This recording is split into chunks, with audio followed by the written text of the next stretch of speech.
Il est fort probable que ces images rappellent des souvenirs à ceux qui aimaient les jeux vidéo dans les années 80. Adventure Island est une série ultra populaire au Japon et qui a également connu son heure de gloire en Occident sur les consoles Nintendo. Mais peu de gens savent que le petit personnage à l'écran n'était pas qu'un simple héros imaginaire. Il est en réalité inspiré de Takahashi Toshiyuki, un jeune japonais qui est, dès 1985, devenu par le plus grand des hasards, une méga star au Japon. Retour sur le parcours incroyable de Takahashi Meijin, le héros de toute la génération Famicom. Takahashi Toshiyuki est né le 23 mai 1959 à Sapporo, sur l'île d'Hokkaido. Très tôt passionné par l'informatique, le jeune garçon accumule les petits boulots comme vendeur de fruits et légumes à la criée pour se payer difficilement son tout premier ordinateur. Mais souhaitant faire de sa passion un métier, il décide de tenter sa chance chez Hudson Soft, une toute petite société de Sapporo qui développe des logiciels et des jeux vidéo pour les micros de l'époque. Il est embauché pendant l'été 1982 et sera immédiatement muté en août à Tokyo où il servira d'homme à tout faire. Il devient par exemple le représentant de la firme à Akihabara lorsqu'il s'agit d'aller distribuer les nouveaux logiciels dans les boutiques spécialisées. Puis, en 1984, le destin de la société bascule. Par le biais de Sharp, Hudson Soft développe des accessoires pour la Famicom et parvient à convaincre Nintendo de lui laisser publier des jeux sur sa console. La Family Computer commence à connaître un beau succès au Japon. Hudson Soft devient ainsi le tout premier éditeur tiers de l'histoire de Nintendo en publiant simultanément 2 titres en juillet 1984, dont un va faire fureur, Lode Runner, portage du jeu éponyme de l'américain Brotherhood. Rapidement, la société décide d'élaborer une suite, Championship Lode Runner. Takahashi sera ainsi chargé d'animer des journées de présentation auprès des enfants. Et c'est sur un détail insignifiant pendant l'événement Colo Colo Manga Festival 1985 que l'anonyme Toshiyuki Takahashi va subitement emprunter un chemin qui fera de lui une star pour les plus jeunes. Ce jour-là, il fait en effet la présentation d'une poignée de niveaux de Championship Lode Runner à la centaine d'écoliers qui a fait le déplacement. Mais comme il ne veut pas que ces derniers découvrent et notent les mots de passe permettant d'accéder au niveau supérieur, Takahashi décide de se mettre dos à l'écran et d'entrer les mots de passe sans regarder, avec la manette dans le dos et tout en continuant à parler. Le résultat de cette performance a priori anodine est alors totalement inattendu. Visiblement, les gamins sont extrêmement impressionnés par la dextérité du jeune homme. La surprise pour le staff d'Hudson Soft est immense lorsqu'ils découvrent qu'à la fin de la représentation, des dizaines de gamins font la queue pour demander un autographe à Takahashi. Devant ce plébiscite, la direction d'Hudson Soft a alors une idée, faire une tournée promotionnelle du Japon avec Takahashi en animateur. C'est la naissance des célèbres Caravan Tours et l'avènement d'une nouvelle star, le jeune homme se voit ainsi doté d'un nom de scène, Takahashi Meijin, autrement dit Takahashi, le grand maître. Mais laissons le principal intéressé nous expliquer le concept des Caravan Tours. 日本でいう小学校とか中学校の夏休みサマーバケーションが、7月の20日ぐらいから8月の31日までだいたい40日間あるんですね。その間に例えば、バスとか、電車でその地域へ行ってゲーム大会をする。でそれを毎日毎日場所と変えながら40日間やる。これがキャラバンという名前を付けてたゲーム大会ですね。En faisant ainsi le tour du Japon, Takahashi devient une véritable star auprès de dizaines de milliers d'enfants. Sa dextérité impressionne et les enfants rêvent d'égaler ses scores lors de ses démonstrations. Ses apparitions médiatiques sont de plus en plus suivies. Indéniablement, Takahashi Meijin, par le biais de ses tours du Japon, va ainsi marquer à tout jamais la culture du jeu vidéo japonais, mais également sa pratique.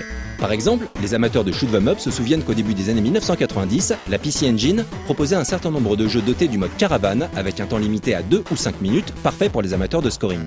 En réalité, l'idée de ces timers provient de Takahashi Meijin lui-même. で例えば最初の、ファミコンのソフトは85年がスターフォース、86年がスターソルジャーでこの2本はですね残念ながらタイマーがなかったんですね。だから大きい画面でカウントダウンタイマーを使って2分間でストップってそれでハイスコアを競ってたんだけど実際には会場によって数秒間の差がついちゃうわけですよ。どうしても僕が忘れてたりねブーッといった時におおストップってやるともうそれで3秒とかじゃあ点数も数百点変わっちゃうわけですね。でそれでどんな人でもうちでもどこでやっても2分間は2分間で終了というのをゲームに入れてくれっていうのを言ったら、3年目1987年のヘクター87っていうゲームからキャラバンモードっていうのが初めて採用になったんですね。でそれがだからずっと PC エンジンまで続いてるっていう感じです。Pendant 13 étés, de 1985 à 1993, Hudson et Takahashi Meijin parcourront le Japon avec leur concours de score. Pour la génération Famicom, alors âgée de 7 à 14 ans, Takahashi est un dieu vivant et un grand champion du shoot 'em up. Ces techniques de jeu inspirent les plus jeunes, comme son fameux Juroku Rensha ou 16 Shot chez nous, qui deviendra rapidement légendaire. Takahashi Meijin est en effet capable de tenir de longues minutes en gardant une fréquence de tir de 16 coups à la seconde sur les boutons. C'est d'ailleurs la vitesse de son employé et la folie autour de cette performance qui donnera à Hudson Soft l'idée de développer et de vendre les premières manettes disposant d'autofire au Japon. Ainsi, Takahashi Meijin devient rapidement plus qu'un simple animateur pour concours de jeux vidéo. Désormais, les médias se battent pour l'avoir. À partir de 1986, il anime par exemple de façon hebdomadaire une rubrique sur les jeux vidéo dans une émission de grande audience à la télé japonaise. Il sort également plusieurs disques et jouera même le premier rôle dans plusieurs films et dessins animés. Ici, vous voyez des images rares de Hachaki Sensei no Tokyo Game, film dans lequel il incarne le rôle principal d'un professeur dans une toute petite école de la province d'Hokkaido.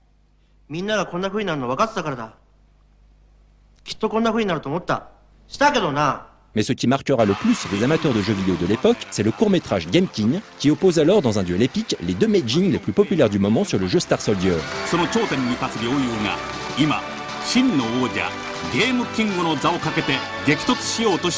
L'introduction du film, inspirée par les séquences d'entraînement de Rocky IV, est à ce propos un véritable chef-d'œuvre. C'est surtout l'occasion pour Takahashi Meijin de construire davantage son mythe. On le voit ainsi réaliser plusieurs miracles avec ses doigts magiques. Stopper une moto rien qu'avec le pouce, déplacer des objets avec la fréquence de ses pressions, mais surtout exploser des pastèques à coups de 16 shots.